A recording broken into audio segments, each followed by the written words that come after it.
Bom dia a todos. É um prazer recebê-los em mais um domingo para a reunião do nosso Grupo Cultura e Política.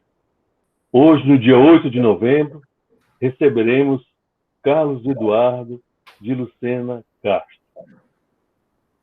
Ele nos falará sobre o tema Padre Cícero, sua relação com as massas populares do sertão e os movimentos sociais e políticos. Carlos Eduardo é nascido e criado em Limoeiro do Norte, nas várzeas do Jaguari. É advogado, graduado pelo UFC, com especialização em Direito Constitucional pela Unifor. Exerceu o magistério nos cursos de Direito das faculdades Faria Brito e Cristo. Desempenhou o mandato de vereador em Limoeiro do Norte, no mandato de 2001 a 2005. Atualmente, é discente no curso de formação em psicanálise pela Escola de Psicoterapia Psicanalítica de Fortaleza e integra o Grupo Cultura e Política.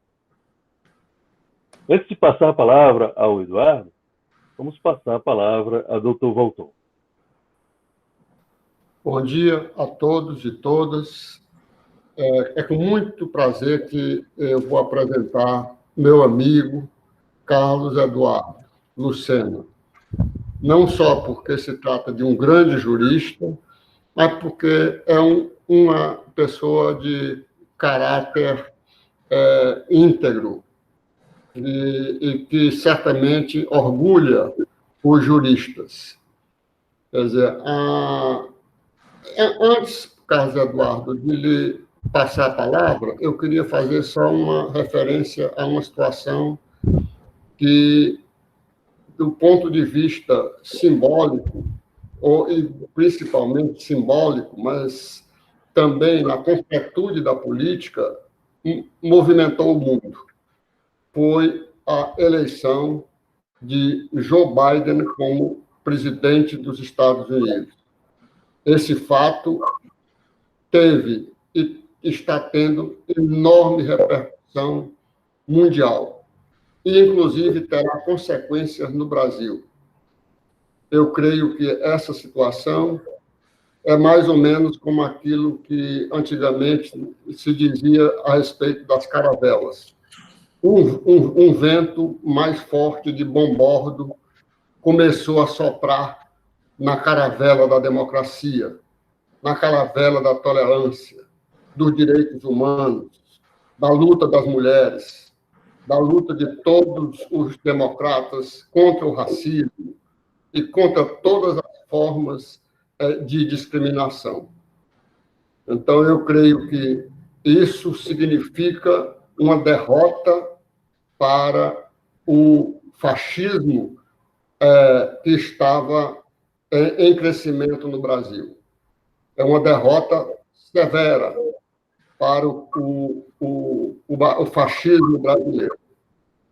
Eu creio que isso é importantíssimo que seja assinalado, Carlos Eduardo, porque a revolta de Juazeiro foi também uma revolta dos humilhados, dos ofendidos, contra a discriminação. E não há como dissociar a revolta de Juazeiro da revolta de Canudos.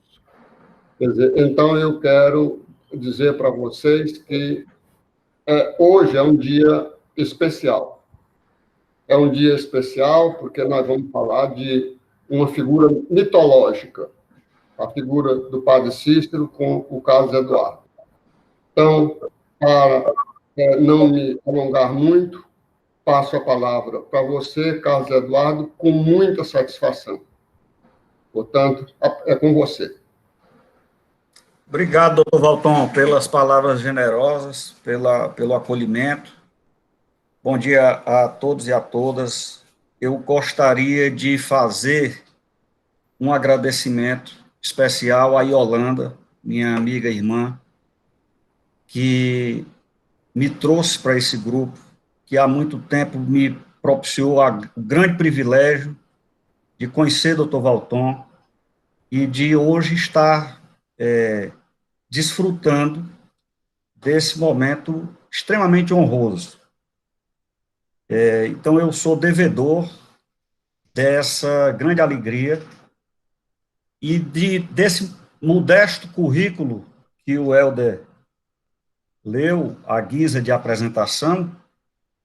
A nota mais importante, eu tinha dito a Marúcia, a nota mais importante que tem ali é integrar esse grupo. Então, para mim, é um momento muito especial, de muita alegria estar aqui, compartilhando com vocês essas reflexões sobre essa figura do Padre Cícero e os diversos aspectos do sertão nordestino que todos nós trazemos, né, em cada um, muito disso, muito do sertão. O Padre Cícero é um tema, como o doutor Valton disse, é um mito, é uma figura mitológica, e como tal é altamente controvertido. E eu gostaria de iniciar para retratar essa questão do seu enigma, né? Um trecho do livro do Padre Azarias Sobreira, que é um dos biógrafos do Padre Cícero, que ele diz que Cícero é um cruciante ponto de interrogação para quase todo mundo. Nem mesmo os que com ele privaram e com ele viveram conseguiram jamais decifrar inteiramente sua psique, penetrar no âmago de sua mentalidade, tocar as raízes de sua ímpar atuação. Foi ele perenemente um objeto de contradição. Se para muita gente foi um santo de primeira água, para outros foi pouco menos do que um explorador das massas, para quem a moral se resumisse no mais despiado utilitarismo. Então, só para a gente ter uma ideia de como é complexa a figura, a atuação e o legado de Padre Cícero. Dr. Valton tocou num ponto da discriminação, e nós percebemos, ao ler sobre Padre Cícero, o quão ele foi objeto de discriminação, porque ele era simples, era inteligente, mas era autêntico. Ele nunca perdeu aquela identidade com o sertão, nem aquela sintonia com o catolicismo regional, como se diz, das baixas camadas. E, ao vir para o Seminário da Prainha, no litoral, e conviver com seminaristas da elite, ele era discriminado, né? Era esquisito. Achavam-no questionador, chato, estranho, e sofreu aí uma perseguição do reitor, o padre Chevalier, e terminou só sendo ordenado porque gozava da simpatia do bispo, do então bispo Dom Luiz. Mas para a gente compreender o contexto em que atuou o Padre Cícero, nós temos que recuar um pouco na compreensão da formação sociocultural do sertão nordestino, cuja ocupação, principalmente se nós dermos um close na região do Cariri, sua ocupação iniciada ali ao final do século XVII foi basicamente vinda do sul, Bahia, Pernambuco, Sergipe, Alagoas, subindo por parte de colonizadores voltados à atividade pecuária e os missionários que vinham assentar os aldeamentos. Ora, essa característica da atividade pecuária extensiva, o gado solto, tornou muito claro de imediato que não se precisava de mão de obra escrava. Então, o objetivo deles era expulsar ou dizimar os índios, para se apossar das grandes extensões de terra, onde se pudesse criar gado em grande quantidade e da forma mais rudimentar, de modo que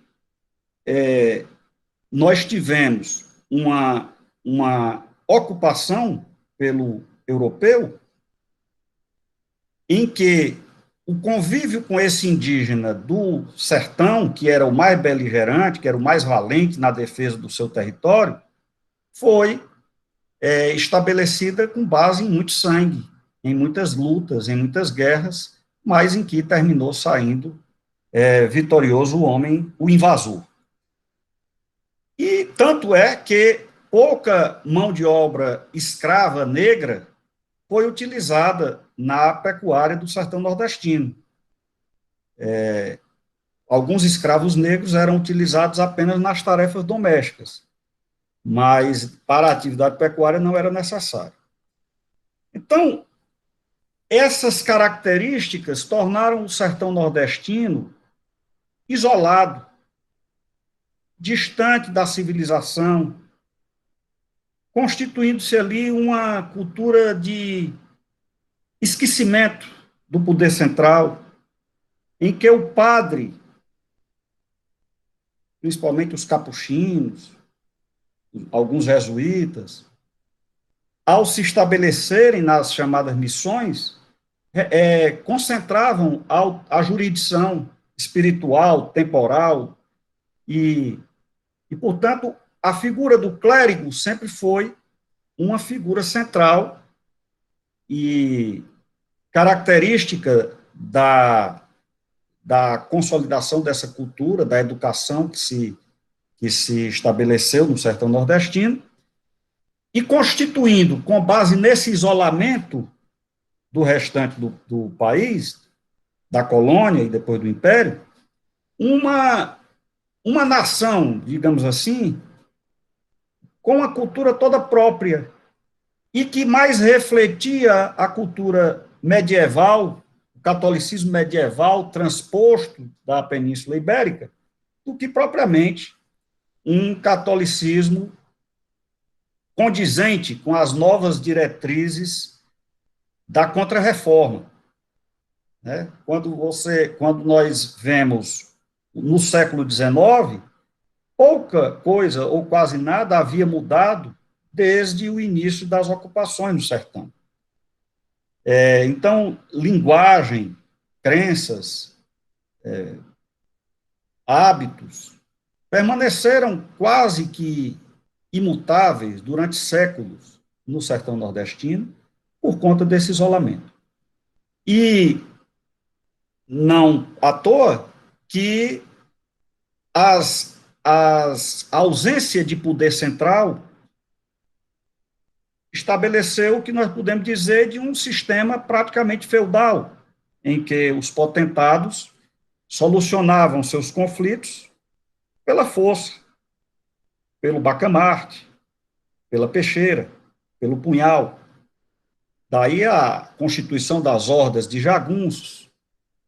O cangaço, a figura do cangaço tem essa ligação estreita com essa origem na formação cultural do sertão, e essa violência corporal, essa intimidade com o sangue, né? O sertanejo cresceu com uma intimidade com o sangue, vendo os pais sangrar os bichos, né, para se alimentar, etc., explica, segundo Gilberto Freire, muito dessa sanguinolência, digamos assim, do cangaceiro, do jagunço. Né? E se estabeleceu ali um ambiente de profundo misticismo, de permanente isolamento e desenvolvimento, consolidação de um catolicismo todo próprio, todo independente. E transpondo do catolicismo ibérico, vieram todas as ideias de messianismo, inclusive do sebastianismo. A ideia daquele mito de que o rei Dom Sebastião ressurgiria para libertar o seu reino dos chamados infiéis.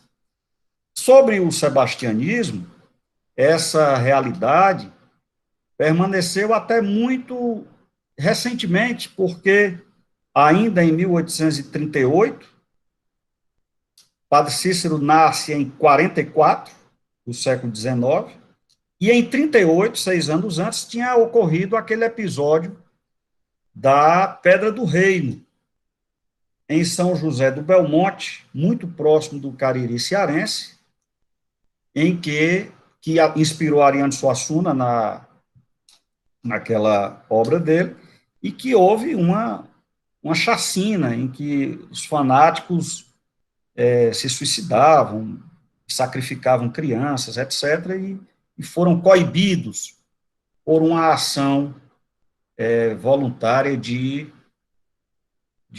alguns coronéis do sertão pernambucano. E a propósito do sebastianismo, eu quero me valer aqui de uma citação da nossa muito querida de todos, Carla Patrícia, no seu Sertão Melancolia, em que ela diz: a história do rei Dom Sebastião, as expectativas que culminaram com o seu nascimento e o lugar mítico ocupado por ele no imaginário português e extensivamente no imaginário do sertão nordestino, são fatos emblemáticos das imagens da nostalgia e do luto inacabado que se depositaram sobre algumas das narrativas sobre o sertão brasileiro e dos que ali vivem. E, de fato, isso está na base de todo esses ingredientes que culminaram com os mitos de Conselheiro, de Padre Cícero, e os movimentos de Canudos, Caldeirão, Pau de Colher e o Juazeiro. Então, Padre Cícero nasce e se forma em meio a esse ambiente com um outro aspecto, com uma ação da igreja, da burocracia da igreja, para regenerar os padres. Àquela época, era comum os padres terem família, vários filhos com várias mulheres. Né? Nós temos o exemplo do José de Alencar e o José Marrocos, que era um grande intelectual, primo do Padre Cícero, era filho de um clérigo. Então, havia essa ação, essa meta da burocracia católica de, digamos assim, moralização do clero. E, em contraposição ao catolicismo popular, uma preocupação em cumprir as diretrizes chamadas ultramontinas, né, vindas de Roma, que era de centralização da liturgia e de combate ao que eles chamavam de fanatismo. É óbvio que havia uma disputa de poder, uma preocupação do poder central da igreja de não perder poder, de não perder patrimônio, com aquela descentralização que se verificou por conta do abandono a que ficou relegado o sertão da colônia e depois do Império. Então, Cícero estuda primeiro no colégio em Cajazeiras, sob o comando do padre Rolim, e depois enfrenta no Seminário da Prainha esses contrastes, né, dessas doutrinas com o catolicismo popular, em meio ao qual ele foi criado. E quando volta, ordenado em 1870, e começa sua atuação pública em 1871, 72, ele reza a primeira missa em Juazeiro, no Natal de 71, ele encontra um sertão entusiasmado com uma das figuras mais impressionantes, que eu acho que ainda carece de um estudo, que é o trabalho do padre Ibiapina, padre mestre Ibiapina, que fez o caminho inverso dele, foi jurista, foi magistrado, foi deputado, e na maturidade, com quase 50 anos, indignado com as desigualdades sociais, resolve abandonar tudo e vai ser padre e se entrega a cruzar o sertão a pé, fundando casas de caridade, fazendo cemitérios, fazendo orfanatos, e não apenas esse aspecto do trabalho físico, de construção, mas também de construção de uma doutrina vinculada, submetida ao catolicismo, mas com estatutos, com regramentos, com toda uma organização, digamos assim, teórica, para que esse trabalho pudesse ser permanente, pudesse sobreviver ao tempo. E essa atuação revolucionária do padre Ibiapina deixa o sertão cheio de entusiasmo e de esperança, né, porque contrasta com aquele abandono que havia até então, com aquela entrega aos poderes locais, dos chamados coronéis, dos grandes proprietários de terra. E esse exemplo de Ibiapina se internaliza em Cícero de uma maneira que ele vai a Juazeiro celebrar essa missa do Galo, permanece ali indo aos domingos, e ele era uma figura mística, né? Então ele relata que teve um sonho em que Jesus diz a ele que cuide daquele povo, que o fim está próximo, mas ele cuide do povo daquele lugar. Era um povo, o Juazeiro era um lugarejo de poucas pessoas, de algumas poucas casas, uns dizem que 30, outros dizem que 50, mas que era conhecido como lugar de devassidão, de falta de atenção espiritual, material, e ele passa a incutir nas pessoas que a saída para a miséria, tanto espiritual como material, é o trabalho e a educação, né?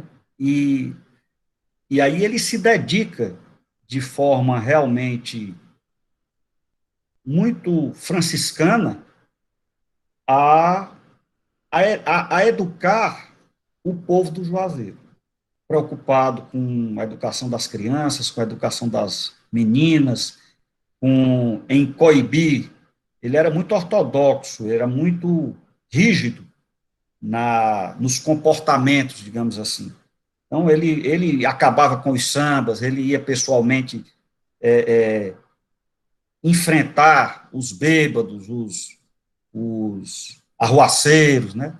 Disse que ele tem vários episódios interessantes que talvez a gente não tenha tempo para relatar, mas ele enfrentava com o bastãozinho dele, embora fosse um homem franzino, era um homem de muita resistência física. Então, suportava andar léguas e léguas para batizar, para dar extrema unção. Então, ele deu uma assistência que maravilhou o povo, que atraiu outros padres para se aconselharem com ele, e que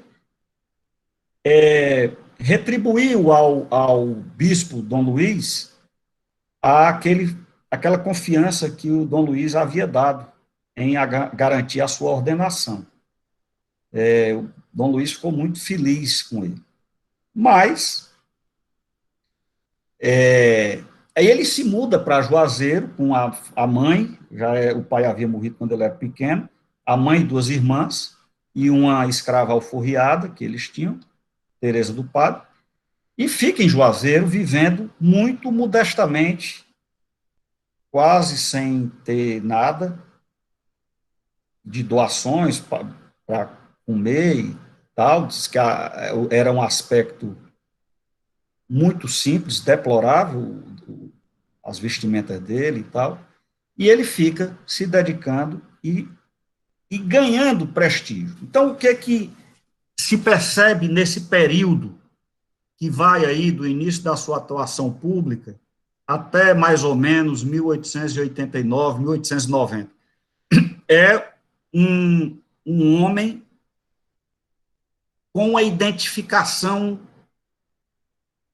intensa com aquelas pessoas, com aqueles costumes, com aquelas crenças, e de uma genialidade, um talento para perceber isso e desempenhar a sua ação usando dessas ferramentas de que ele dispunha, magnetizando o povo e fazendo esse povo segui-lo naquelas orientações que ele dava. Nas biografias que a gente vê, eles sempre repetem que era costumeiro ele dizer: quem roubou, não roube mais, quem matou, não mate mais, quem bebeu, não beba mais. E essa linguagem que ele usava, simples, que não era absolutamente falta de leitura, mas era uma linguagem que o povo entendia e que se sentia acolhido. Então, desenvolveu-se naqueles atributos personalíssimos do Cícero uma capacidade intensa de conduzir o seu povo, talvez pela convicção de que ele desenvolveu, por um narcisismo exacerbado, de que era um predestinado a conduzir aquele povo. E aí eu vi, do Dr. Valton tem um texto muito importante sobre Cícero, o mito de Cícero, mas eu vi um trecho, Dr. Valton, de uma palestra que o senhor deu no Congresso Latino-Americano, em Montevidéu, o mito na cultura narcísica, e que me parece que é o que aconteceu com Cícero.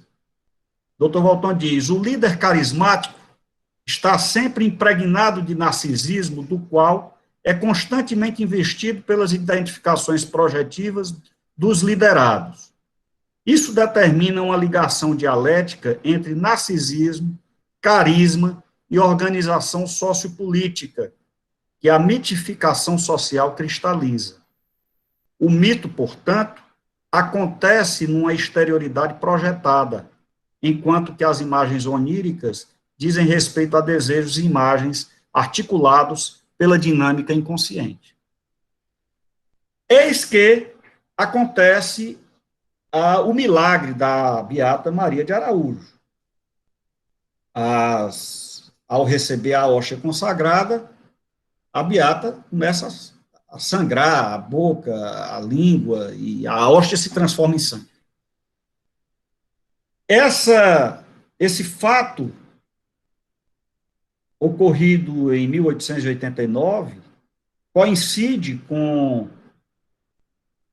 o movimento as caminhadas de Antônio Conselheiro, e lá o início da consolidação da comunidade de Canudos. E a preocupação da igreja em centralizar e, entre aspas, domar os seus clérigos para que adotassem rigidamente a liturgia e a doutrina e a linguagem da hierarquia da igreja.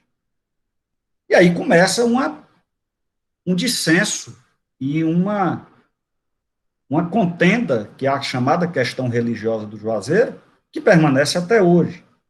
O padre Cícero vive 90 anos, ele é brindado com essa longevidade, que lhe permite deixar marcas ainda mais profundas, vai viver até 1934 e tem uma atuação forte e firme até muito perto de morrer. E ele vive acreditando, ou pelo menos afirmando, que acredita que aquele evento foi sobrenatural e que era o sangue de Jesus. E por conta dessa convicção, ele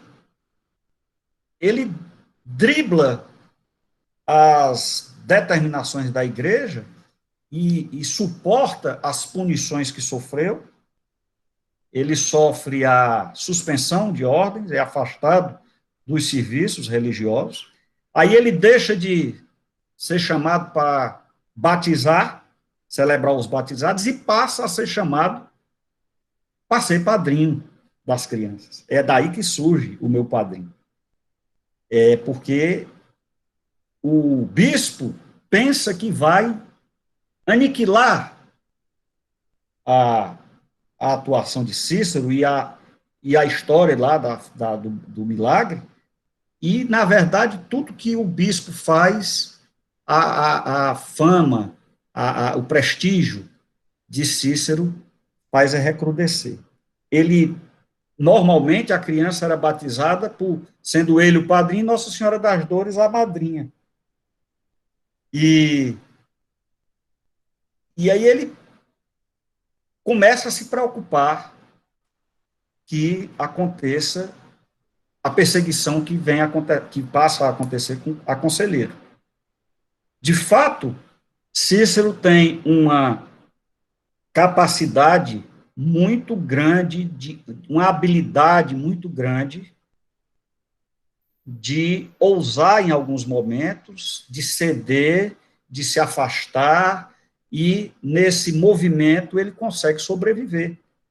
Ele se exila de Juazeiro e vai para Salgueiro, isso já lá em 1897, para passar uns meses longe, afastado. E as cartas dele desse período são de profunda tristeza, porque ele está afastado do povo.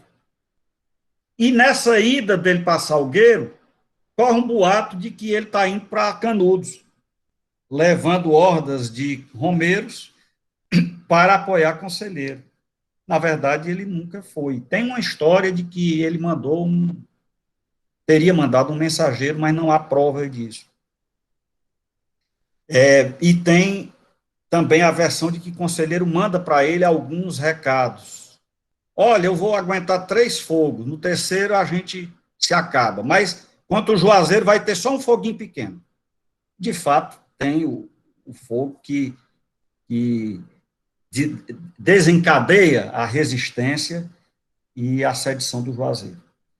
Nessa habilidade toda de Padre Cícero, ele ainda consegue ir, e é uma habilidade que hoje, à distância, a gente pode até imaginar que havia um pouco de ingenuidade.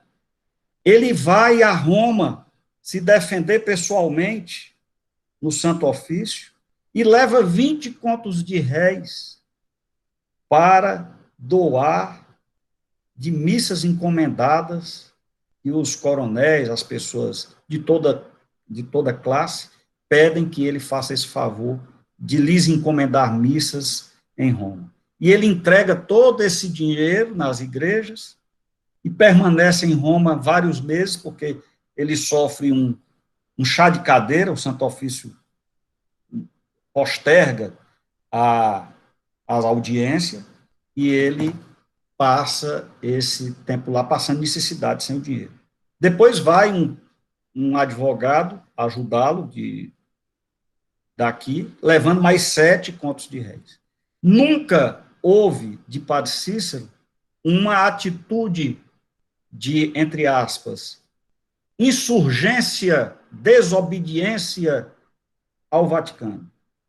Nesse período em que ele começa a atuação pública, na década de 70, acontece a unificação da Itália, e o papado perde vários territórios, e tem um movimento no mundo católico para mandar dinheiro para o Papa. Juazeiro foi uma das paróquias que mais contribuiu ao chamado óbolo de São Pedro.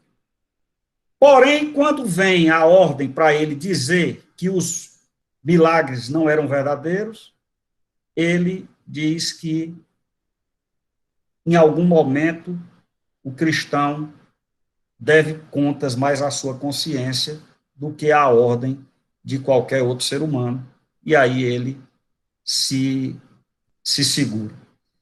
Há dois fatos, só para não me prolongar mais, que são fundamentais na construção dessa história de Cícero.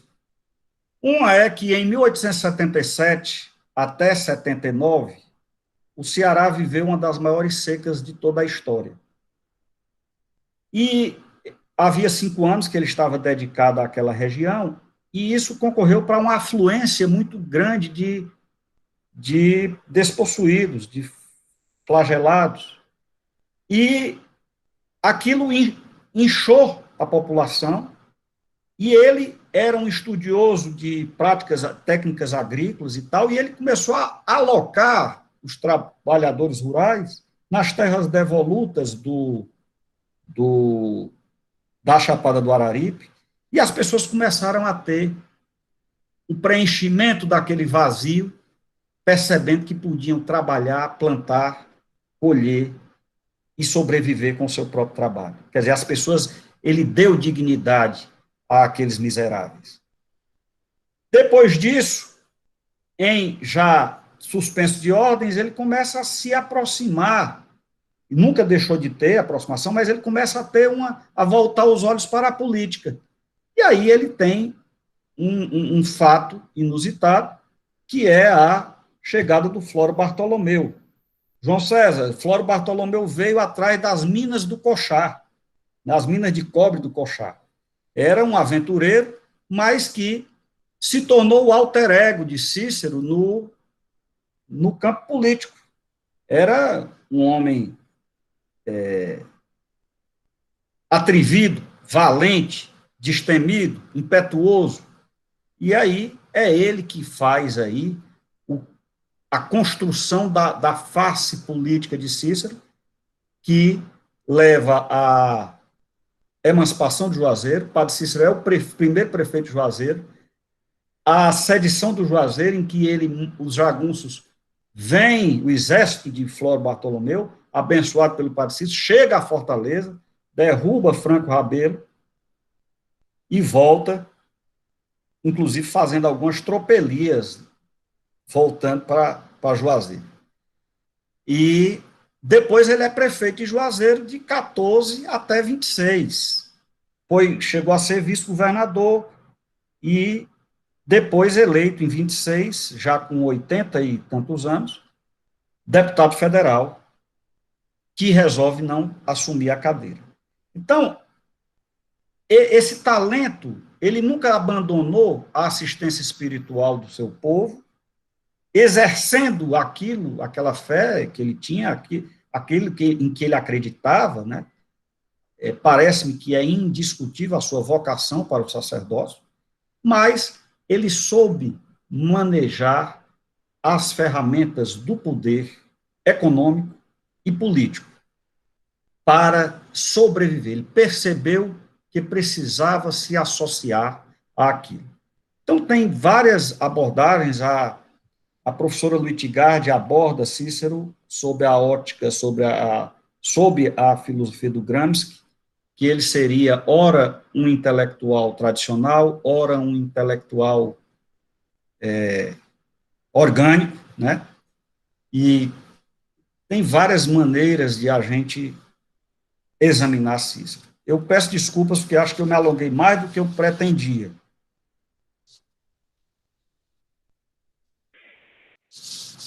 Muito bem, Carlos Eduardo.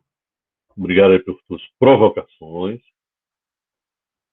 Nós estaremos, então, dando início à sequência de intervenções ou questionamentos que os colegas queiram fazer. As inscrições estão abertas. Eu quero falar na ordem. Pois o senhor é o primeiro a falar, certo? Com a palavra, doutor Valton. A primeira coisa que eu quero dizer é que o Carlos Eduardo nos brindou com uma exposição maravilhosa. Obrigado. Sobre essa figura ímpar do Padre Cícero.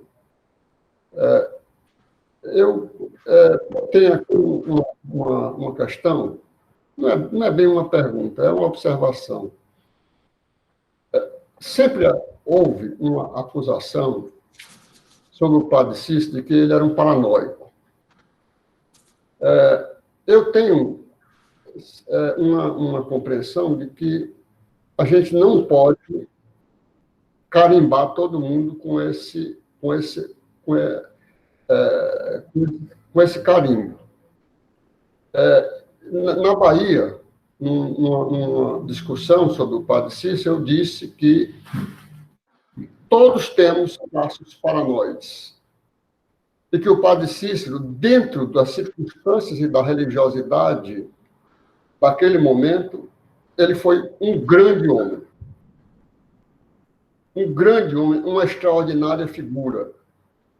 E que deve ser respeitado, venerado para os religiosos, mas deve ser profundamente respeitado pelo que produziu, pelo que fez, e isso é um ponto que eu queria que você comentasse, porque esse braço político do Padre Cícero, que foi o Flório Bartolomeu, esse braço político teve uma importância enorme.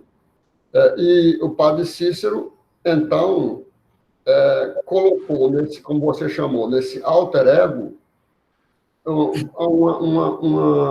uma projeção da sua própria personalidade política. Eu queria que você depois comentasse isso, porque o Flório também era um homem forte e um homem que fez uma combinação com o Padre Cícero e marcou a história do povo nordestino, juntamente com Antônio Conselheiro. Queria que depois você comentasse isso, na sequência das perguntas. Ok. Com a palavra, Alessandra.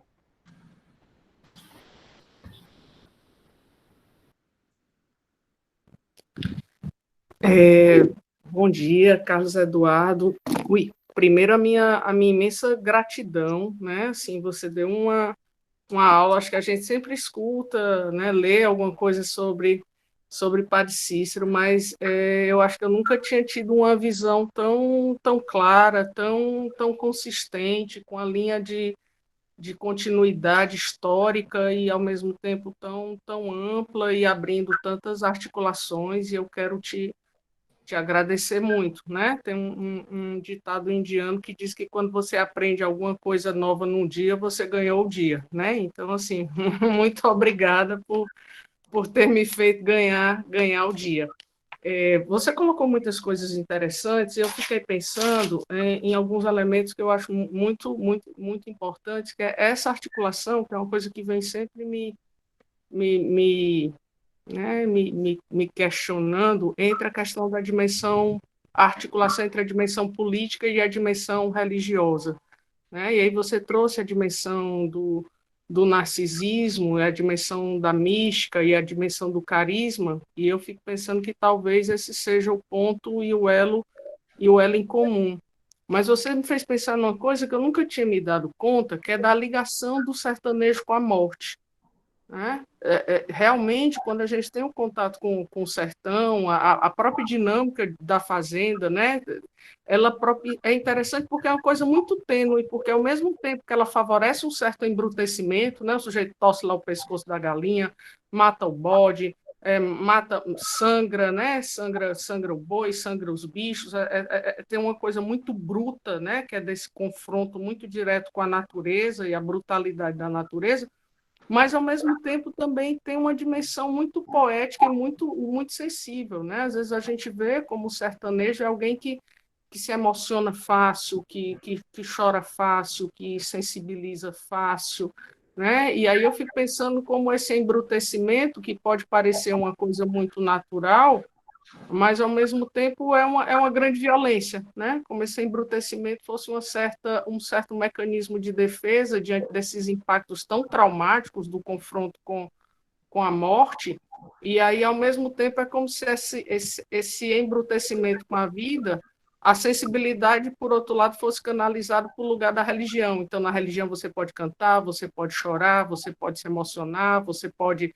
dar o aperto de mão às pessoas na missa, você pode chorar nos enterros. Então, nos rituais religiosos, é como se tivesse a liberdade para você exprimir a sua fragilidade e a sua sensibilidade, que na lida diária da vida isso não é possível, né? Isso não é permitido. E aí por isso não, né? Obviamente a coisa é muito mais complexa que isso.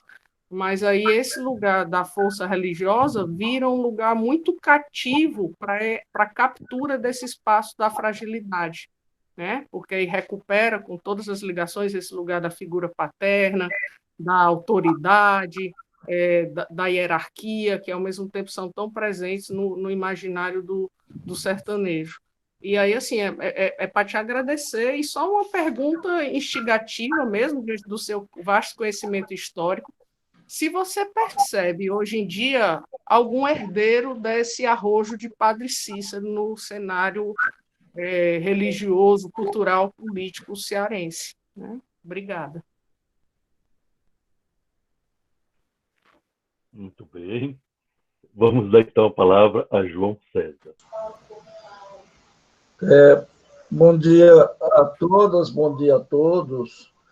É um prazer aqui ouvir essa aula do Carlos Eduardo, né? Espero que a gente, depois da pandemia, Carlos, a gente torne a se encontrar de novo lá no Cantinho do Frango, junto com o Beckman, junto com o pessoal que gosta de tomar uma cervejinha e discutir as coisas. Mas, Carlos, eu fiquei pensando aqui como a Alessandra. É impressionante a quantidade de vetores que você levantou, tá? Eu estou estupefato. Eu não sabia, eu sinceramente não sabia de tantos quantos esses vetores foram importantes para a história do Ceará. Eu sabia do Bartolomeu, das ocorrências de Cobra de Viçosa, de Santa Quitéria, dessas coisas todas, e lá no Cariri, das imensas jazidas de calcário e da ligação do Cícero com a terra. Isso. Agora, os padres, antigamente, eu acho que não são mais assim, eles eram naturalistas. Eles gostavam de pegar pedrinha por aí e ver como é que era o solo. Eles aprendiam, de certa forma, era como as escolas normais rurais, como aquela escola normal rural lá de Limoeiro do Norte. As professoras primárias aprendiam a qualidade do solo, como é que faz uma horta, os padres também. A gente pode ter notado isso também lá no seminário de Limoeiro do Norte e no seminário da Prainha, talvez também. Então, o Cícero tinha, de alguma forma, uma ligação com a terra que, além de ser uma ligação política, era uma ligação científica. Ele tinha, de alguma forma, um certo grau de naturalista dentro da sua formação. E isso fazia com que ele entendesse a má distribuição da renda, é claro. E ele tomou uma atitude que o Brasil está precisando tomar, cara. Até nos dias de hoje, ele lançou uma semente que é necessariamente respeitável, né, ainda hoje. Nós não resolvemos essa questão de distribuição de renda, não resolvemos a questão da terra e nem resolvemos a questão da tecnologia para a geração de riqueza circulante. E o Cícero, ele embarcou nessa. E teve um imenso apoio popular, porque ele tinha uma linguagem católica. A linguagem católica ela é convincente, não tenha dúvida, né? né, não só sobre o aspecto religioso, mas também sobre o aspecto semântico e retórico, não é? E o Cícero ele entendeu isso e fez um movimento que deixou raízes, eu não tenho dúvida, deixou raízes. Só que essas raízes estão sufocadas, elas não estão sendo aguadas, né? Exatamente porque faltam fóruns como esse aqui para dizer exatamente quem foi o Cícero. O padre Cícero, no Ceará, tem uma grande importância histórica, tem uma grande importância do ponto de vista da formação do nosso ideário. E aí, Carlos, eu te pergunto o seguinte, tá? Juazeiro, hoje, continua sendo foco, tá? de um movimento cristão, católico, ciciano, vamos dizer, cicerano, cicereano, e essas romarias que existem para lá, elas não poderiam se transformar também em um ambiente de discussão um pouco mais categorizada? Essa é a minha pergunta. Muito obrigado, Carlos. Um grande abraço. Ok. Então, vamos voltar a palavra ao Carlos. Bom, muito obrigado pelas palavras de todos. Doutor Valton, eu concordo com o senhor, o padre Cícero foi extraordinário do ponto de vista, sobre vários aspectos, mas a começar pela capacidade de sobrevivência ao grande sofrimento que lhe foi imposto e de que ele nunca se conformou, que foi a perseguição que sofreu, as punições que sofreu. Basta dizer, nesse aspecto, que ele chegou a ser excomungado. E ele dizia que fora da Igreja Católica não havia salvação para a alma. O jeito ia para o inferno. E aí, o padre Quintino, padre do Crato, e que termina, ele perde uma grande batalha, já ali por volta de 1908, ele já com dinheiro, com certo patrimônio, vai ao Rio de Janeiro tentar levar a diocese, criar uma diocese do Juazeiro. E ele perde. É uma derrota que o abate muito. A diocese vai para o Crato. Mas ele tem a sorte, o padre Quintino, que o conheceu, se torna o bispo do Crato. E o padre, o Dom Quintino faz uma aproximação com ele e autoriza ele a rezar, celebrar missas e tal. E omite do padre Cícero o decreto de excomunhão. Por conta da Primeira Guerra, o decreto demora a ser expedido e demora a chegar no Brasil. E quando chega ao conhecimento de Dom Quintino, ele passa 4 anos para mandar o decreto para Cícero. Só que quando a correspondência chega, Floro Bartolomeu vê, pega e vai falar com Dom Quintino. O senhor quer matar o padre Cícero? O senhor quer matar o padre Cícero? Pega, taca o pau na cabeça dele, mas não deixa ele ler um negócio desse. Aí o Dom Quintino, de próprio punho, pede a revisão à igreja e o padre Cícero morre sem saber que isso aconteceu. Então, assim, mas ele sofreu muito ao longo desse tempo.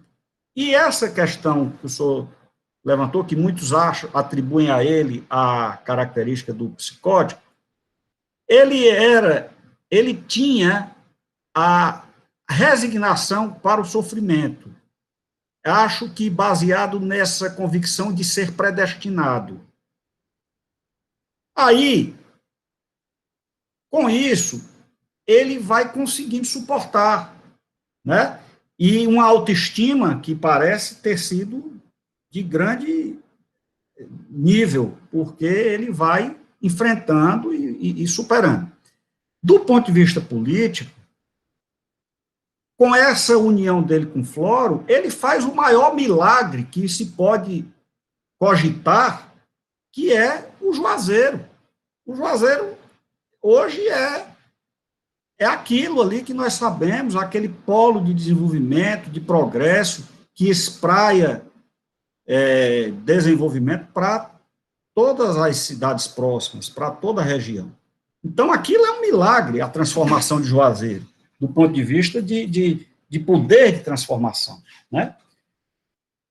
Agora, ele sempre foi aliado aos conservadores. Essa é o meu questionamento a respeito do movimento social por ele protagonizado. Ele fez uma opção pelos pobres, de assistência, de atenção, de respeito, de dignidade. A Luitgarde diz, num depoimento dela, que em entrevista ao Luiz Carlos Prestes, ele diz que foi o único homem da classe dominante que o tratou com respeito, na época da coluna Prestes. Tanto que o Luiz Carlos Prestes diz que a integração do Lampião aos batalhões patrióticos não teria sido ideia dele, teria sido ideia do Floro, para agradar o Arthur Bernardes, o presidente. Mas o padre Cícero sempre foi muito ortodoxo, sempre foi muito ligado aos conservadores. Veja bem, até me lembrei do Dr. Manuel Domingos, porque naquela época, em 1914, os modernos eram os militares. Hermes da Fonseca, com a sua política de intervenção nos estados, era o que se dizia de modernidade, que era para acabar com as oligarquias, ainda resquício do império. Então, nós tínhamos aqui a oligarquia Accioli, e o padre Cícero era aliado do Nogueira Accioli, declarado até o fim. Então, ele sempre... Eu não percebi em nenhuma dos exames que eu fiz uma disposição para alterar aquela estrutura que havia. Ele alterou, ele deu dignidade ao pobre, aos desvalidos, ele atendia a todo mundo, como uma missão humana, religiosa e sacerdotal. Politicamente, ele centralizou o poder, assumiu a prefeitura, foi prefeito todas as vezes que pôde, mesmo depois do Floro morrer, o Floro morre em 26, a história do Lampião, o padre Cícero fica atônito, porque Lampião chega e Floro está no Rio de Janeiro. Floro tinha convidado o Lampião para ir ao Juazeiro. E o padre Cícero fica atônito, o Lampião andando na rua e tal, e ele chega e diz, meu bichinho, vá-se embora, que aqui não dá certo não, larga essa vida, não sei o quê, e chamam o agrônomo, que era a única autoridade federal para assinar a patente, fazendo folha de papel ao maço a patente de Lampião. Então, assim, ele foi extraordinário, transformou Juazeiro nisso que Juazeiro é, ainda hoje. Ninguém fala em Padre Chevalier, o reitor do seminário da Prainha, ninguém fala no Dom Joaquim, que foi o bispo que o perseguiu, ninguém sabe quem são essas pessoas, mas Padre Cícero está aí, é o ícone do Nordeste, né? E ele retribuía, passando aqui, Alessandra, um pouco para o que você falou, ele retribuía ao sertanejo a esperança. O Romero ia para o Juazeiro se reenergizar, para suportar a lida, para suportar a faina, e voltava cheio de esperança. E aí, nós sabemos, e Freud explica, não é? A religiosidade, o amparo, a ideia de pai e de amparo, né? E que o sertanejo, é interessante que a gente percebe, Dr. Valton fala na transmitificação, né? É interessante porque nós vemos muito nas orações o sertanejo falar em Nossa Senhora e em Padre Cícero. É como se ele tivesse assumido o lugar de Jesus. Não falam muito em Jesus. O Romeiro fala em Nossa Senhora das Dores, ou do Perpétuo Socorro, e Padre Cícero, né? É como se ele suprisse essa interlocução com Deus na solução dos problemas do desvalido. Mas o doutor Floro, doutor Valton, além de ser um homem de valor, de têmpera, ele também serviu a uma missão de resgate da identidade nordestina no Rio de Janeiro dos anos 20, quando ele foi deputado federal. Ele fazia discursos entusiasmados, mostrando valor intelectual e demonstrando que o Nordeste tinha valor, né?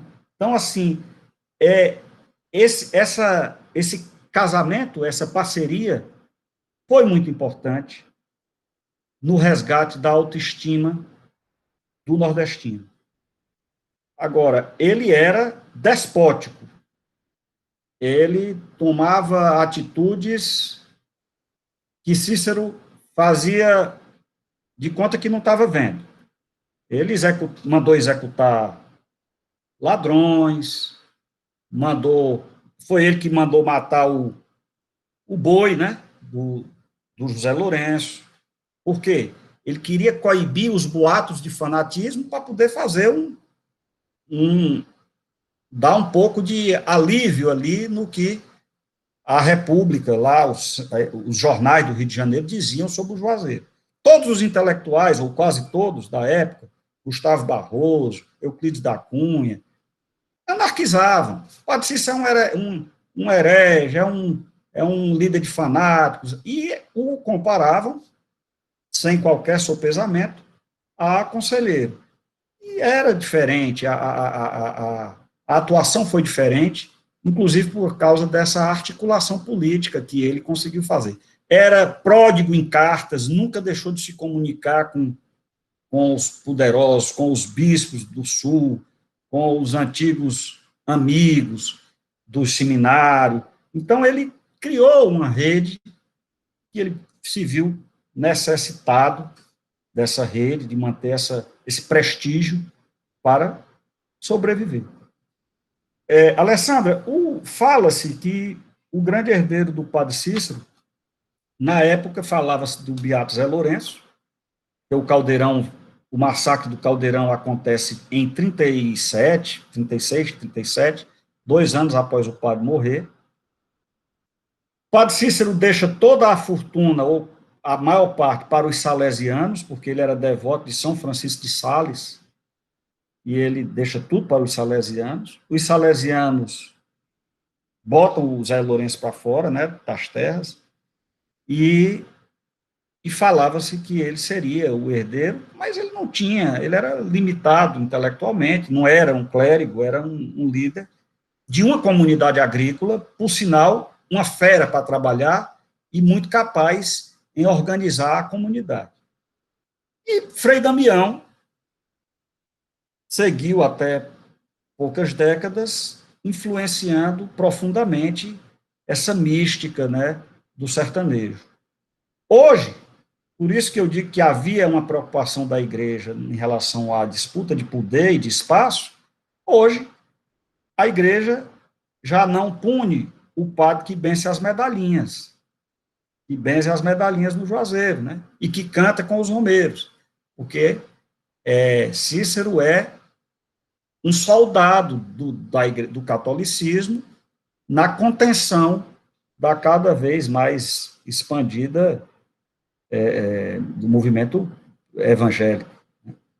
Então, não é à toa que o Bento XVI, altamente conservador, foi quem reabriu aí os exames de reabilitação do Padre Cícero. E essa fortuna que ele amealhou, parece que, de fato, ele não desfrutou dela, porque deixou tudo para... A intenção dele era se precaver, porque ele tinha medo que acontecesse com o Juazeiro o que houve com Canudos.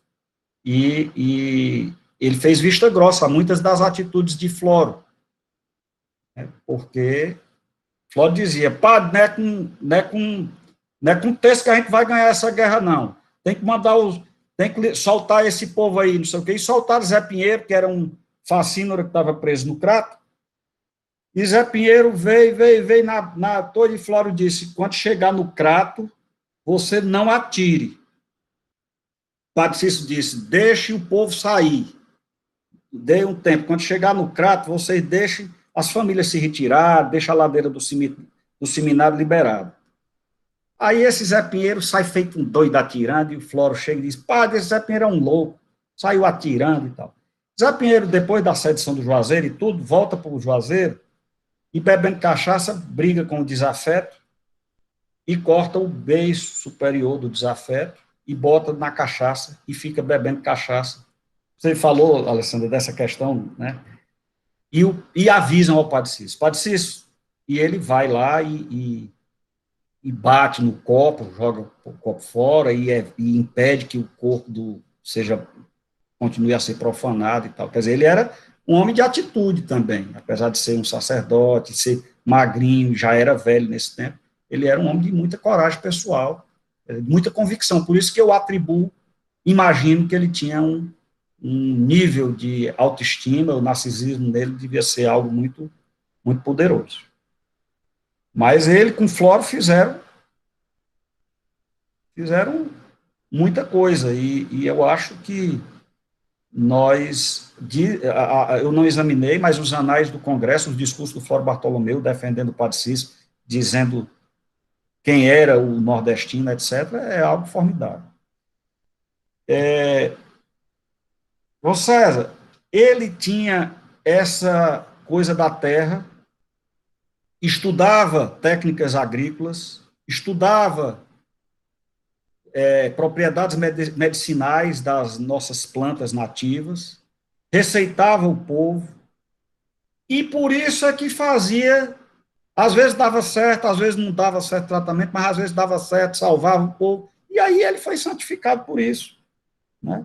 Olha, vá ali, planta batata, macaxeira não dá certo não, planta macaxeira só em tal canto, e as pessoas achavam que é porque ele era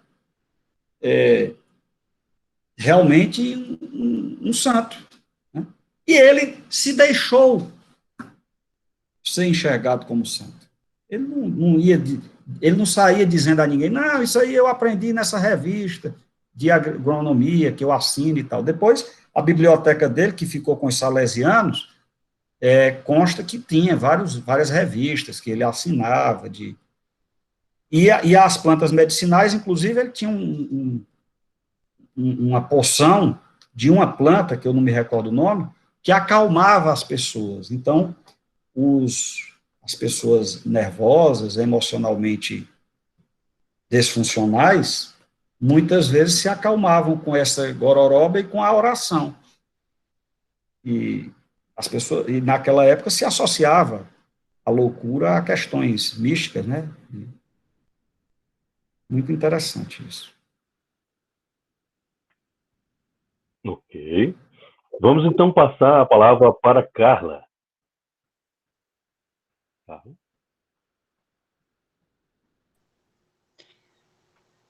Bom dia a todos e a todas.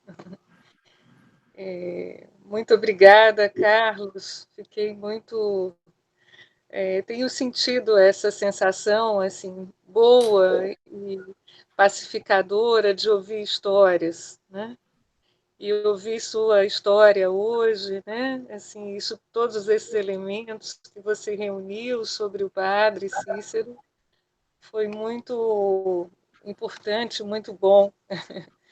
E, enfim, ficaria aqui horas escutando você falar de tudo isso, né? E até me Obrigado. pergunto por que será que a história tem sido um elemento tão pacificador, né, nos dias de hoje?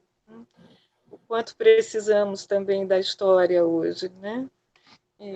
Inclusive porque você traz uma fala que eu achei muito bonita também sobre essa dimensão de uma cultura do esquecimento, né? Que o sertão porta uma cultura do esquecimento, né? E até que ponto, né, essa cultura do esquecimento também diz hoje, né, diz do Brasil de hoje, né? Assim, será que a gente a gente nunca analisa suficientemente, a gente nunca sabe, né, o suficiente? Mas eu fico pensando o quanto, né, que seria importante que a gente pudesse estar sempre revisitando, né, as nossas culturas do esquecimento. Acho que o sertão é uma delas, né? sobre o qual a gente pensou pouco, né?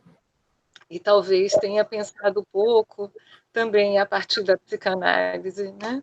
E você retira assim, elementos que eu acho que são extremamente importantes. A Alessandra já falou de um deles aqui, né?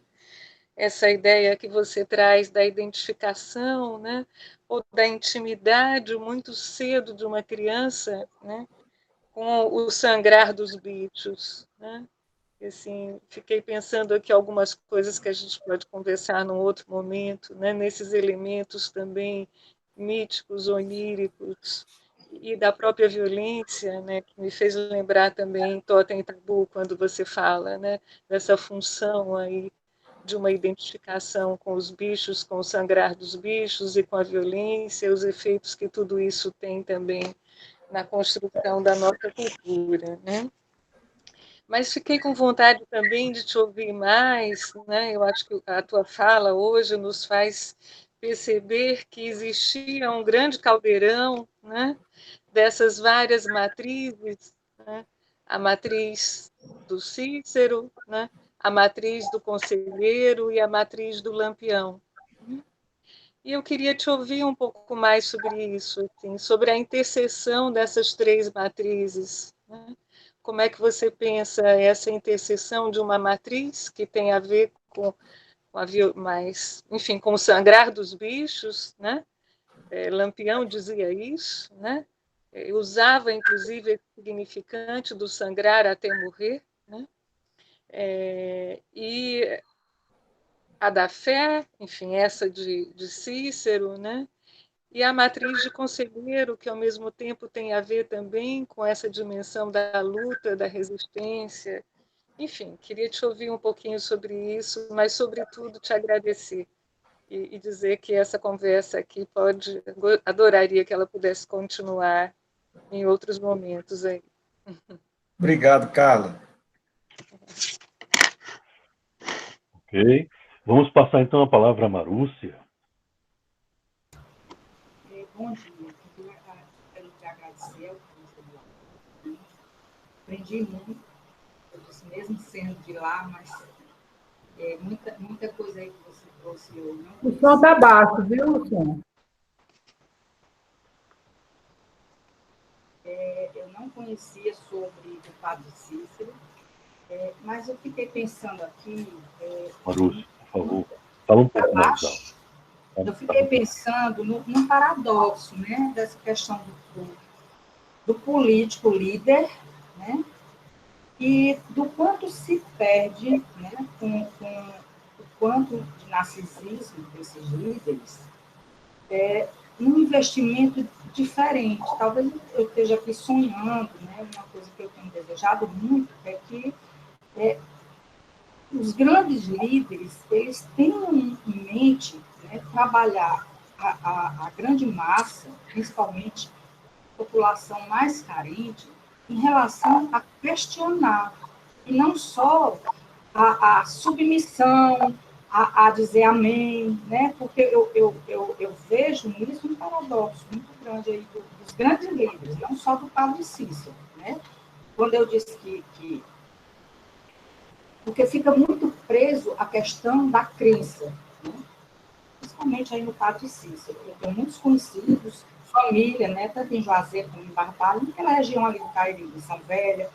Então, assim, o quanto eu percebo, na grande maioria dessas pessoas, uma falta de percepção.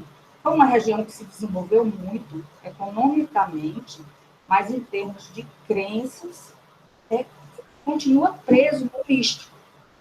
Então, assim, eu penso que precisa que os grandes líderes estimulem o pensar, de alguma maneira, dessa grande massa popular carente, tá? Porque senão vai ficar sempre nesse ciclo de eu te dou e você vota em mim, eu te dou e você me mantém no poder, que é o que a gente vem tendo, né? E essa cultura aqui no Brasil, né, é muito forte, porque a grande maioria da população é carente. Então, é preciso que os grandes líderes, né, os de esquerda, eles tenham essa mudança de postura. Tá? Eu queria que você comentasse esse meu pensamento, depois o doutor Valton também pode comentar, tá certo? Obrigada aí. Obrigado, Maruza. Ok. Nessa esteia, eu vou fazer uma pergunta também para ti. Primeiro, agradecer, viu, mesmo, que essas provocações, ou as suas provocações, foram, assim, adicionadas também, assim, um acesso de informações que alguns colegas já colocaram, e eu também me coloco nesse sentido, que eu também não tinha, né? Então, está sendo enriquecedor esse debate. Quero te agradecer por isso. Mas eu queria, então, fazer uma pequena provocação para ti, porque parece assim que o Padre Cício, apesar de se relacionar, assim, tem algumas tentativas, né, de se relacionar com o comunismo, e até se aproximou da questão da teologia da libertação, e eu consegui encontrar, assim, uma entrevista de 31, né, uma citação de uma entrevista de 31, em que ele dizia o seguinte: o comunismo foi fundado pelo demônio, Lúcifer, é o seu nome, e a disseminação de sua doutrina é a guerra do diabo contra Deus. Conheço o comunismo e sei que é diabólico. É a continuação da guerra dos anjos maus contra o Criador e seus filhos. Então, obviamente, né, que essa questão da formação religiosa dele, né, e o alcance que ele teve na política à sua época, né, sempre caminharam juntos para o bem e para o mal. Né? Então, eu queria que você pudesse comentar um pouco sobre isso. Voltamos, então, a palavra a você. Eu vou comentar pelo inverso, tá, Helder? Como eu disse, ele de fato era altamente conservador, ortodoxo, no sentido de, na cultura dominante da sua época. Por isso é que se diz que ora ele era um intelectual tradicional, ora era intelectual orgânico, na medida em que ele, naquela parte em que ele se identificava com o catolicismo popular, com os beatos, com os penitentes, etc. Mas ele era anticomunista, era monarquista, depois ele não resistiu, não fez pronunciamentos antirrepublicanos, porque todo mundo não fez diferença para os estamentos sociais. A gente sabe que a transformação da monarquia em república foi uma coisa muito da superestrutura, né? Mas ele faz uma opção pelos pobres, a exemplo do Ibiapina, mas perceba como a ação do Ibiapina é, do ponto de vista pessoal, um despojamento muito maior. O Ibiapina já era velho, já era juiz, foi deputado, ele larga tudo e vai andar atrás de ajudar o povo. Eles são, Ibiapina, precursores da opção pelos pobres, da teologia da libertação. Mas ele não tem o engajamento social de transformação daquele status. Cícero. Ele é aliado aos segmentos mais conservadores. Quando acontece por exemplo, quando acontece a eleição de 1930, em que Júlio Prestes é o candidato da situação e Vargas é o candidato de oposição, ele faz um acordo, nessa época Flóreo já tinha morrido há 4 anos, ele faz um acordo com o Matos Peixoto, que é o presidente do Ceará, para votar em Júlio Prestes. E ele, exatamente isso que ele diz com o comunismo, ele diz com Getúlio Vargas. Esse pessoal aí é os que usa pano vermelho no pescoço, são do demônio e tal. E ele faz esse acordo, olha o nível de pragmatismo de Padre Cícero. E o prefeito do Juazeiro é Alfeu Abuim, que era maçom, que ele passou a vida toda falando que maçom também tinha parte com o diabo. Mas, nessa hora, ele faz o pragmatismo em troca de 2 cadeiras de deputado federal, de pessoas indicadas, etc. Mas aí acontece a Revolução de 30, e os poderes locais fenecem, ele já estava muito envelhecido e já estava desgastado pelo tempo, mas a centralização do poder pelo regime de Vargas tem como um das consequências a dizimação dos poderes locais, pelo menos aqueles que estavam postos, né? E aí ele perde. É também com ele, esse movimento, Carla, é que a gente vê o combate aos coronéis, aos protetores de cangaceiros, que vão se enfraquecendo, e a dizimação do cangaço pelo evento simbólico da Grota do Angico, né?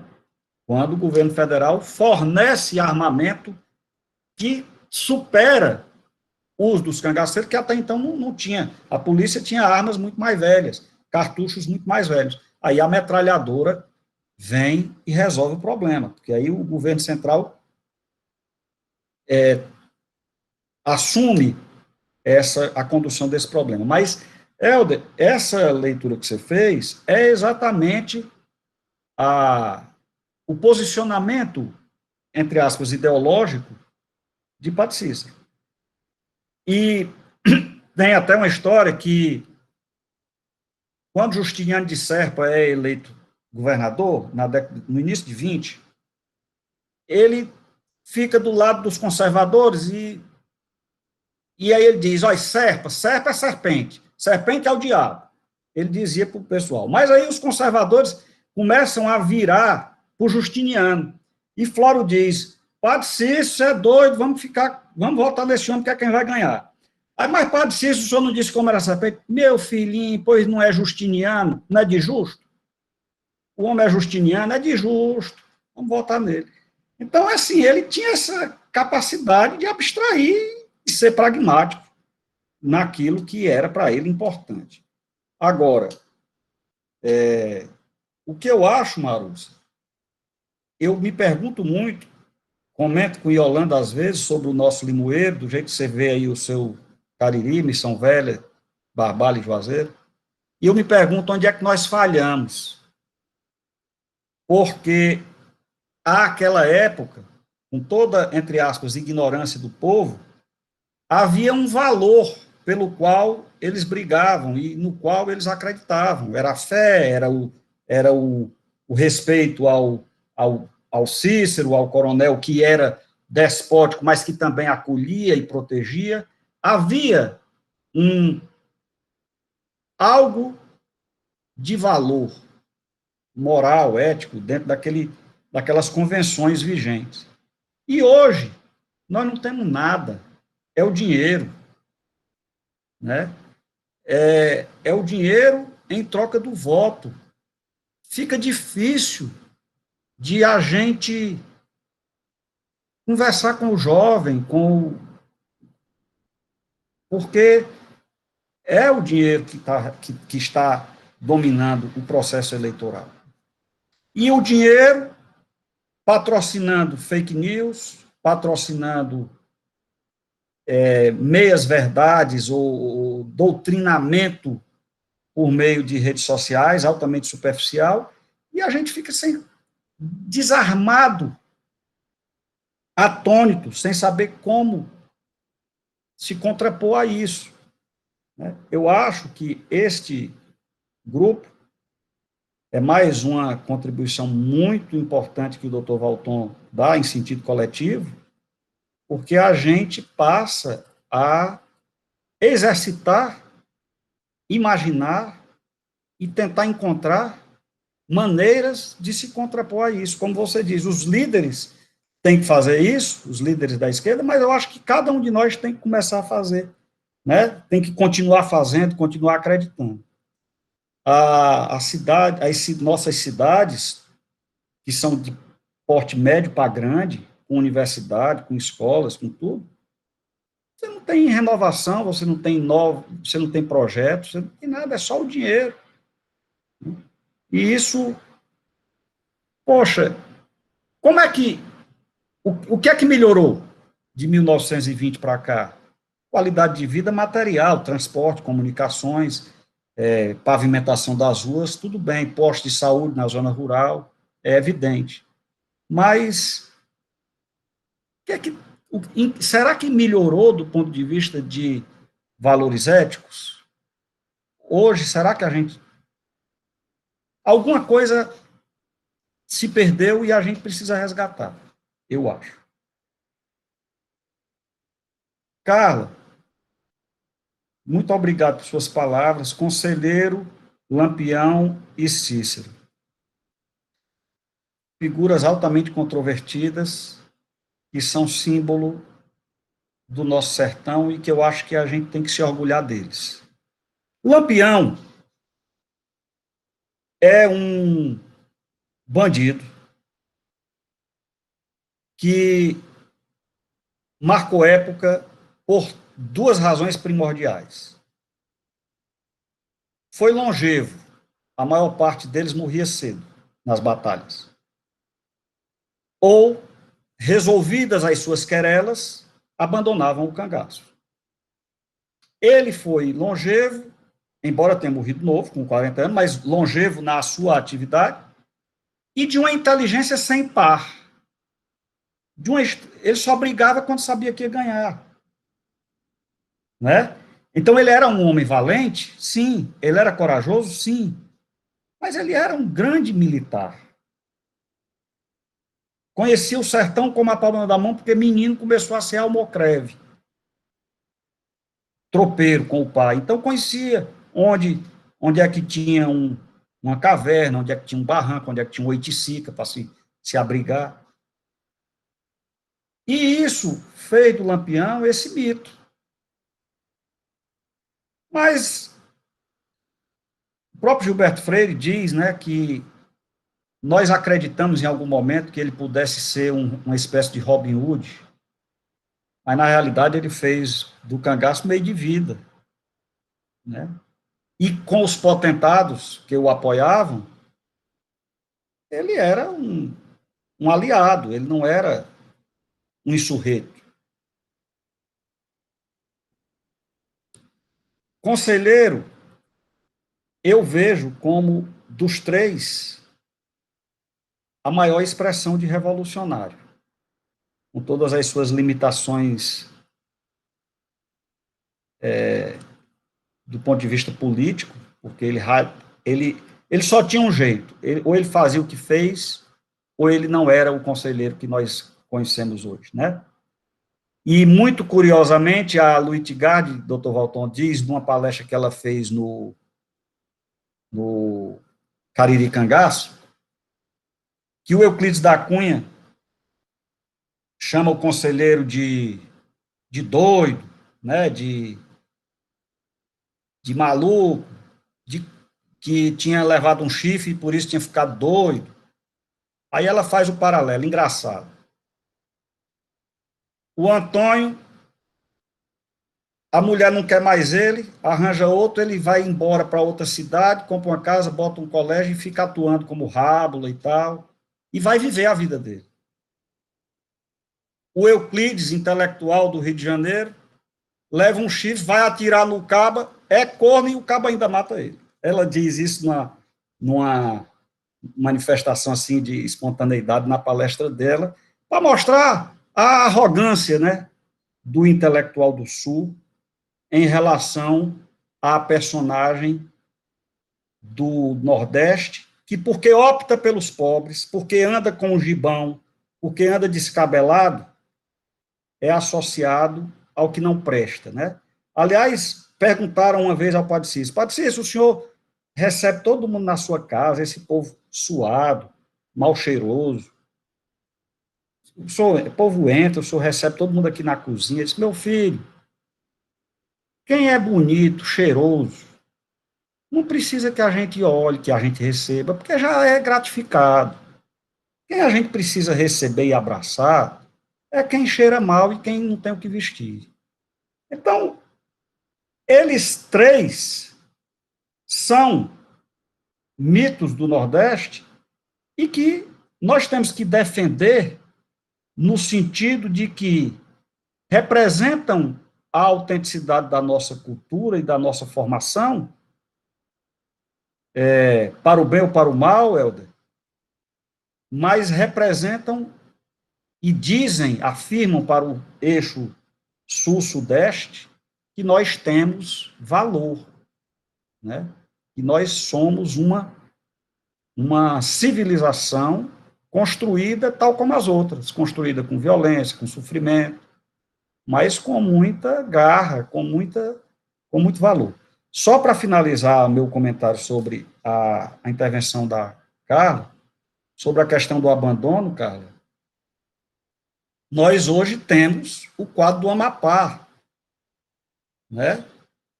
Um estado inteiro sem energia, né? Foi no grupo que alguém colocou uma mensagem de uma pessoa de lá. É desolador.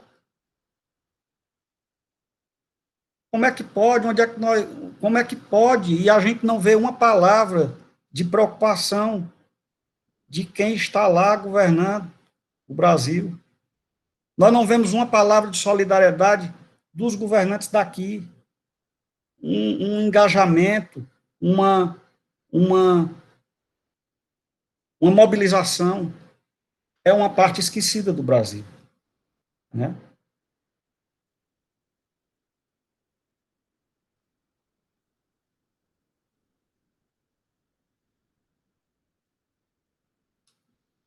Muito bem, Carlos.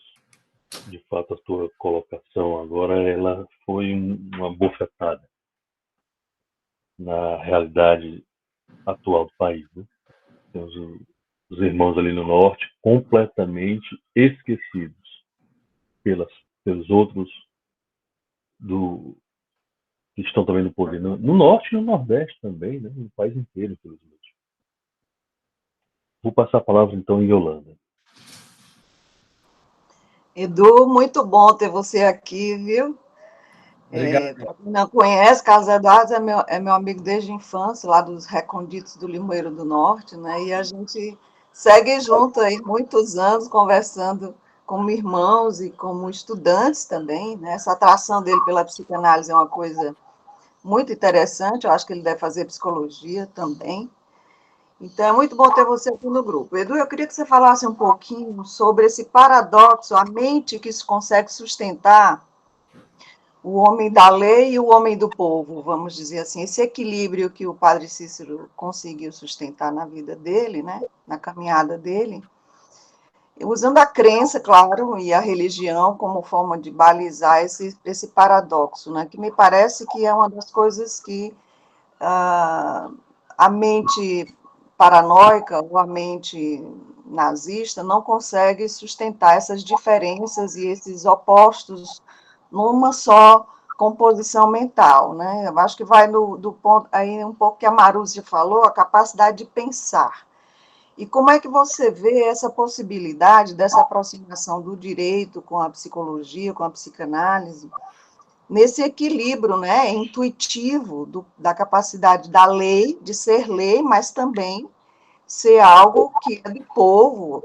Falando, por exemplo, de economia, que eu não tenho muita área, mas eu penso assim, essa história da caixa 1, caixa 2, caixa 3, quando a gente sabe que a sociedade ela tem diversas linguagens do mercado, né, e das pessoas sobreviverem a essa sociedade. Parabéns pela tua fala, estou bem feliz porque você faz parte desse grupo e é meu amigo do coração. Obrigado, Iol. Ok, vamos passar a palavra ao Dr. Valton.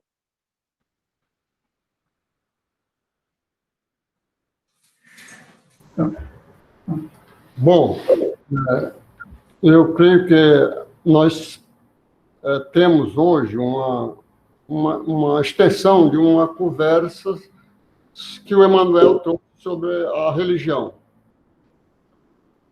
Nós os intelectuais temos uma dificuldade de lidar com aquilo que não é o nosso métier. Temos uma dificuldade de compreender isso. Muitas vezes, conversando com a Luitgard, ela me dizia isso, que ela acreditava nos milagres do Padre Cícero e acreditava que tinha sido curada de um câncer de mama. Eu digo, bom, é uma questão sua, da sua crença. Eu respeito, não acho que o Padre Cícero seja um produtor de milagres, mas é uma questão que diz respeito à sua intimidade e à sua visão dessa questão. Agora, eis o meu ponto. Os intelectuais marxistas, por exemplo, criticaram e criticam o tempo todo os movimentos do tipo Canudos de Padre Cícero, como se isso fosse algo de fanatismo ou de paranoia. E essa situação não leva em conta os processos subjetivos, internos, inconscientes, de transmitificação, transnarcisização. Esse ponto aí é que eu acho que é importante, porque nós acabamos por não prezar, não levar em conta a religião, não levar em conta que o povo crê em Deus. E se o povo crê em Deus, nós precisamos ter capacidade de nos associarmos a esses processos. Um pouco na linha do que o João César disse. Nós temos que ter capacidade de, ao invés de ficar fazendo uma crítica corrosiva, nós podermos nos aproximar disso aí. O Eric Hobsbawm, em Rebeldes Primitivos, fala mais ou menos a mesma coisa. Eu acho que nesse ponto que eu queria uma observação tua, Carlos Eduardo. Uma observação sobre esse aspecto.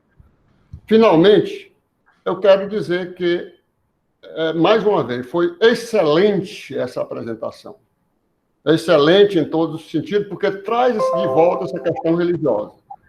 Nós vamos ter ainda, aí na frente, o João César, depois a professora Adelaide, falando da questão agrária e o movimento dos trabalhadores sem terra, e depois, no dia 28, no sábado, Cláudio Eizeric, ex-presidente da Internacional, da IPA, um dos homens mais cultos que eu conheço, catedrático, professor titular de psiquiatria da Universidade Federal do Rio Grande do Sul, e meu amigo particular, e que vai falar de psicanálise, tiranias e tiranos.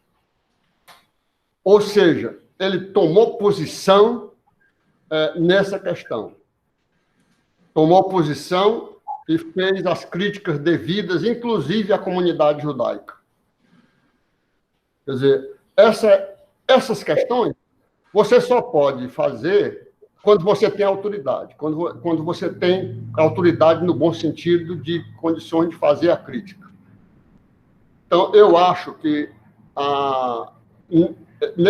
eu estou aproveitando para dizer que nessa caminhada, né, naturalmente, né, quando algumas pessoas falam a meu respeito, eu quero agradecer essas referências, mas dizer que eu sou filho do sertão, sou filho do Nordeste e que sou filho de um padre que largou a batina para casar com uma mulher que largou o casamento para casar com um padre.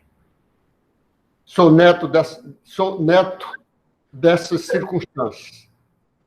e nunca deixei de admirar o meu avô. E admirei profundamente a minha avó, a quem eu dediquei um livro chamado Ana Bárbara, exatamente por essa capacidade de ser o que ela queria ser, arrostando todas as dificuldades e todos os problemas. Então, eu queria deixar isso aí como testemunho de que nós não podemos nos afastar da compreensão de que o povo é crente em algum Deus.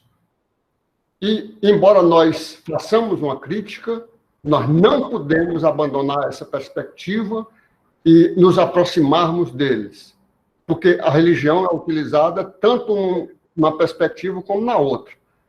A pastora do Trump fez um discurso terrível nesse processo eleitoral e disse que os anjos iriam invadir as hostes do Joe Biden.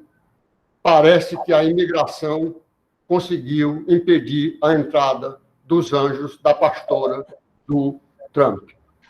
Parece que a imigração americana não deixou que os anjos entrassem. Os anjos do Trump, né? Porque eu acho que o uso da religião é uma coisa terrível e nós precisamos ter uma compreensão clara disso. Então, estou fazendo essas apreciações porque fiquei empolgado com tudo o que o Carlos Eduardo acaba de trazer. Obrigado. Obrigado, doutor Walton. Ok. Então, vamos aqui colocar algumas anotações que foram fazendo aqui ao longo do chat. Né? O Márcio disse assim, excelente apresentação, ótima comparação entre os chifres que levaram o conselheiro e Euclides. Obrigado, Márcio.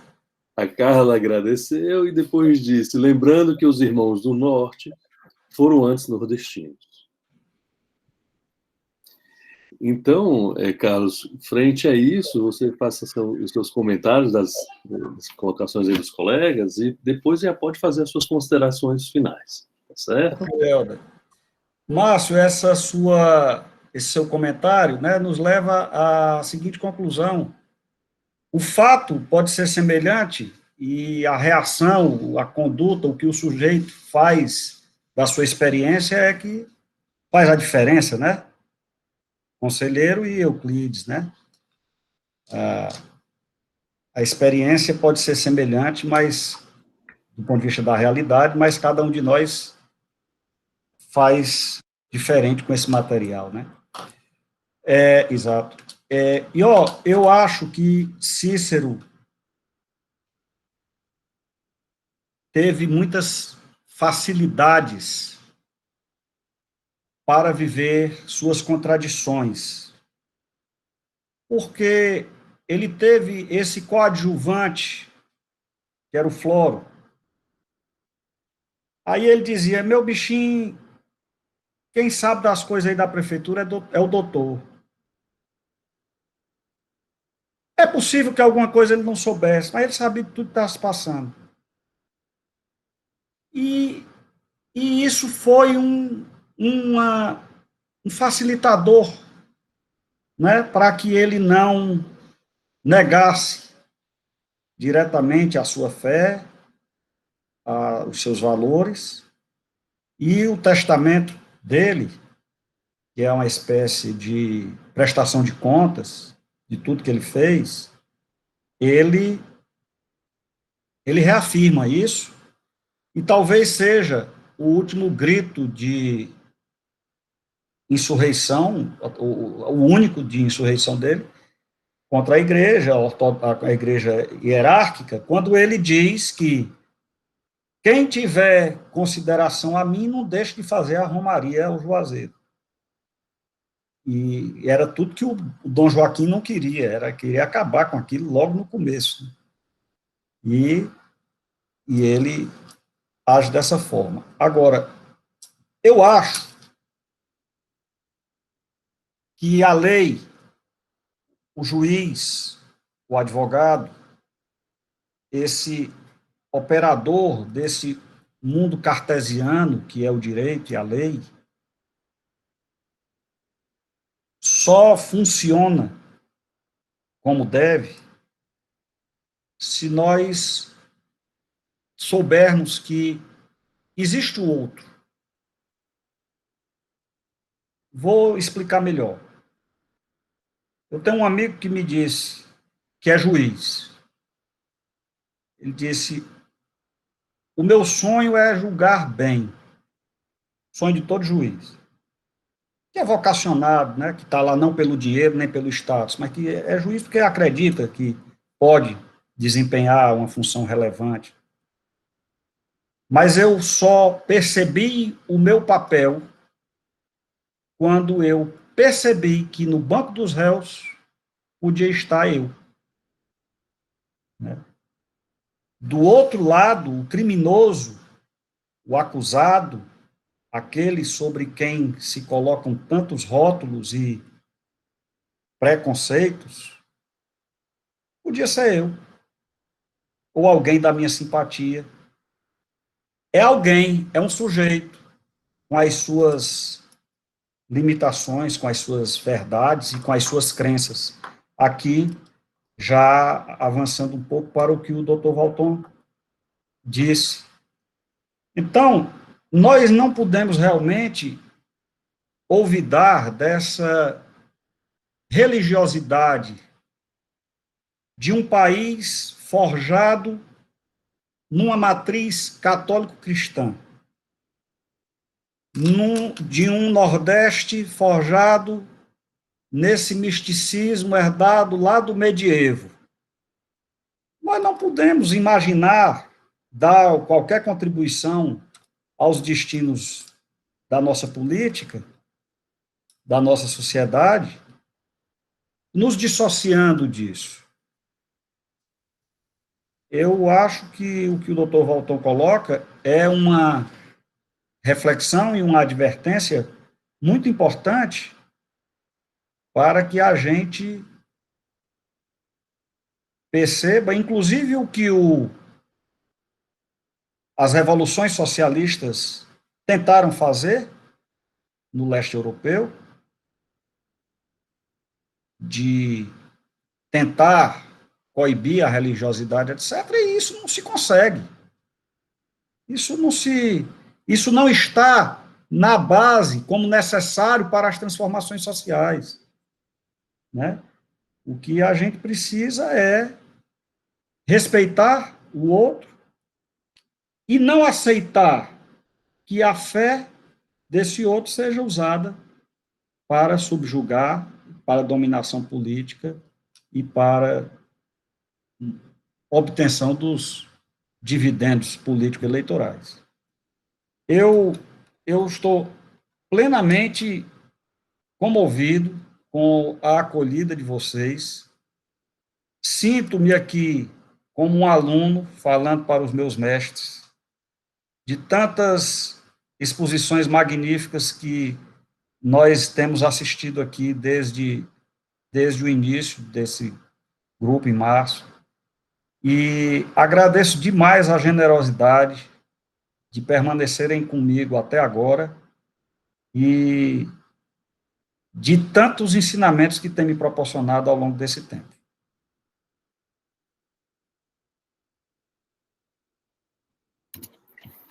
Ok.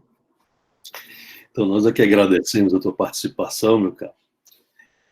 Ao mesmo tempo em que recordamos o fato de que o evento que ocorrerá no próximo final de semana não será no domingo. Nós teremos que antecipar para sábado, pois domingo é o domingo das eleições. É isso? Então, encerramos o encontro de hoje, agradecendo mais uma vez a brilhante participação do Carlos Eduardo e esperamos revê-los no próximo encontro do Grupo Cultura e Política. Um abraço a todos. Tchau, um abraço para todos. Muito bom, viu, Carlos Muito Eduardo? bom. Obrigada. Parabéns.